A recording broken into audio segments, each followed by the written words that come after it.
है जो देवास में सहित कई जनपदों में जो उस पर नॉन वेज पे बैन लगा दिया, क्या कहना चाहिए? बीजेपी जो है सिर्फ इसी चीज़ तक सीमित रह गई है, मस्जिद, मदरसा, कब्रिस्तान और गोश्त तक। जो मेन मुद्दे हैं उनसे भटकाने का प्रयास किया जाता है और इस टाइप की मैं कहता हूँ आवश्यकता क्या है इस चीज़ की, ये चीज़ करने की।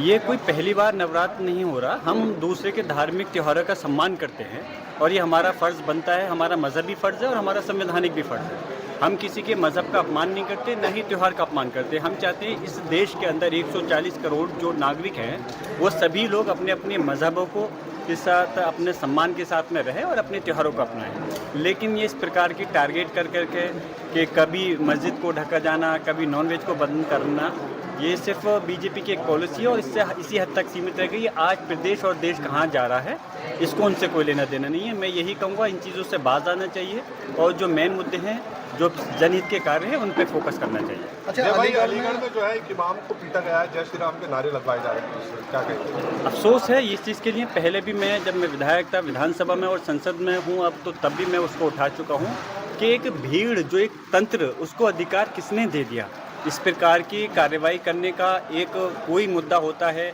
इकट्ठे हुए और कानून तोड़ कर करके जो है ज़बरदस्ती कोई उनसे नारे लगवाना क्या मतलब बनता है, क्या औचित्य बनता है? हम कहते हैं कि ऐसे जो भी लोग हैं जो भीड़ तंत्र के रूप में काम कर रहे हैं उनको खिलाफ सख्त कार्रवाई होनी चाहिए, एक्शन होना चाहिए और उनको ऐसी सज़ा मिलनी चाहिए कि आने वाले समय के अंदर कोई कानून का नहीं तोड़ सके, संविधान का अपमान नहीं कर सके और जो न्यायपालिका काम है, जो न्यायपालिका का अधिकार है किसी को सज़ा देने का, वो अपने हाथ में नहीं ले सके। जो संभल से अनुज सिंह का तबादला हो गया और जैसे कि समाजवादी पार्टी ने उन पर भेदभाव के आरोप लगाए थे, अब उनका तबादला हो गया, क्या कहना चाहिए?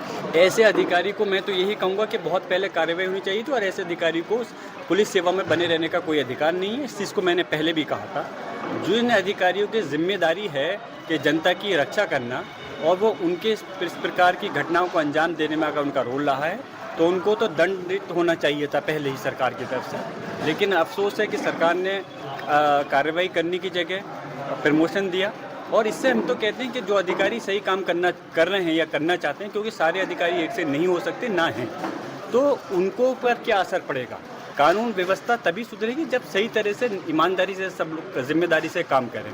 खैर सरकार ने उनको ट्रांसफ़र किया है। मैं उम्मीद करता हूँ संभल के अंदर अब परिस्थिति में कोई ऐसी बदलाव नहीं होना चाहिए और सब चीज़ शांति के साथ, सुकून के साथ में जो भी नागरिक हैं, चाहे मुस्लिम है या हिंदू समाज के, सब सुकून से रहें। मुख्यमंत्री के ऊपर जो फिल्म बनाई गई है, क्या कहना चाहेंगे?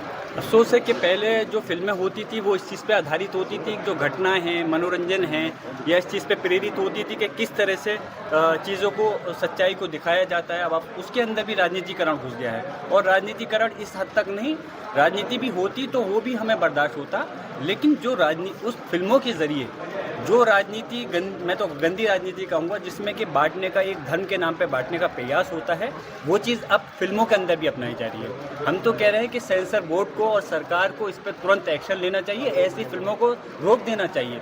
जब इनकी फिल्में ऐसी रुकेंगी, नुकसान होगा, तो आगे को कोई ऐसा कदम नहीं उठाएगा। अगर ये लोग, सरकार और सेंसर बोर्ड काम नहीं करें तो हम अपील करते हैं माननीय सर्वोच्च न्यायालय इसमें कदम उठाए, जिससे कि हमारे देश की एकता और अखंडता कायम है। अच्छा, गर्भ पंडालों मुस्लिम समुदाय के प्रवेश के रोक के लिए पंडाल के बाहर पूजा, तिलक के अलावा गौमूत्र का छिड़काव अनिवार्य कर दिया गया, क्या कहेंगे इस समय? किससे कहा?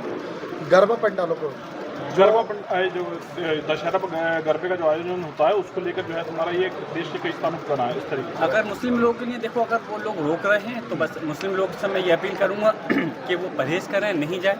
और अगर इस प्रकार की कोई बात है, लेकिन बीजेपी का काम है, आपको देखो हर क्वेश्चन में एक चीज़ मेरी ज़रूर जवाब में शामिल रहेगी कि आपस में धर्म के नाम पे बांट करके और राजनीति रोटियां सेकें, जिससे कि एक बहुत आसान तरीका है कि सत्ता में बने रहने का। लेकिन उनको बीजेपी को ये देखना चाहिए कि इस चीज़ से वो अपने मकसद में कामयाब नहीं हो रहा है। लगातार ग्राफ उनका डाउन होता जा रहा है और इस आने वाले जो चुनाव आएंगे तो इंशाल्लाह समाजवादी पार्टी जिस तरह से देश की तीसरे नंबर की सबसे मजबूत पार्टी बनी है, आने वाले समय में समाजवादी पार्टी अपनी सरकार भी बनाएगी।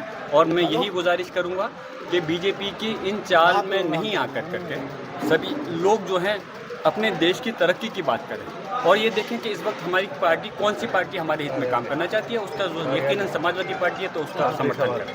अच्छा, कानपुर में जो 21 मुसलमानों पर आइला मोहम्मद का जो बैनर लगाया था उस पर FIR दर्ज हुई है, क्या मानते हैं? देखिए, उसमें मुझे अफसोस है कि एक आज़ाद हिंदुस्तान के अंदर, हमारे मुल्क के अंदर, जिसको कि सबसे बड़े संवैधानिक तौर पर माना जाता है, वहाँ पर हमारे आका सल्लल्लाहु अलैहि वसल्लम के लिए अगर हमने मोहब्बत में कोई अल्फाज किसने लिखा उस पर रिपोर्ट होना ये बहुत ही घटिया और नीच हरकत है। मैंने तो मांग करी थी इसमें, जिन अधिकारियों ने ऐसी रिपोर्ट दर्ज की है, क्योंकि ये गैर कानूनी रिपोर्ट है। कौन सी धारा बनती है, मुझे सेक्शन दिखाएं, इसमें कौन सा, मैं भी एक लॉयर हूँ और एक सांसद भी हूँ, मुझे बताएं कौन सी ऐसी धारा लगती है कि आइला मोहम्मद लिखने पर कार्रवाई के लिए वो धारा सेक्शन बनता है। उन अधिकारियों के खिलाफ कार्रवाई होनी चाहिए जिन अधिकारियों ने इस प्रकार उन लोगों के खिलाफ रिपोर्ट दर्ज की। आइला मोहम्मद में क्या परेशानी है भाई, हम भी आइला मोहम्मद कहते हैं, हम आप सल्लल्लाहु अलैहि वसल्लम से मोहब्बत करते हैं। और मैं आपको एक बात बताऊँ, इस हिंदुस्तान के अंदर जितने भी मुस्लिम समाज रहता है वो अपने अल्लाह का तो इज़्ज़त करता है, अपने आका सल्लल्लाहु अलैहि वसल्लम की शान में कोई गुस्ताखी बर्दाश्त नहीं कर सकता। लेकिन मुसलमान जहाँ अपने मज़हब के लोगों की सम्मान करता है, कभी हमारा मज़हब इस्लाम ये मैसेज नहीं देता कि आप दूसरे धर्म के गुरुओं का या पुरुषों का अपमान करें। अच्छा, कार्यालय पर जो कार्रवाई की गई है उसको लेकर क्या करें? कार्रवाई व ये एक बदले की भावना का काम है और समाजवादी पार्टी का कार्यालय कोई पहला नहीं है, ये बहुत लंबे समय से है जो लगातार हमारा काम करने का वो चल रहा है। लेकिन माननीय अखिलेश यादव जी भी अब इस चीज़ को स्पष्ट रूप से कह चुके हैं, अगर बदले की भावना से हमारे समाजवादी पार्टी के कार्यकर्ताओं के साथ अगर इस प्रकार का काम होगा तो आने वाले समय में फिर समाजवादी पार्टी भी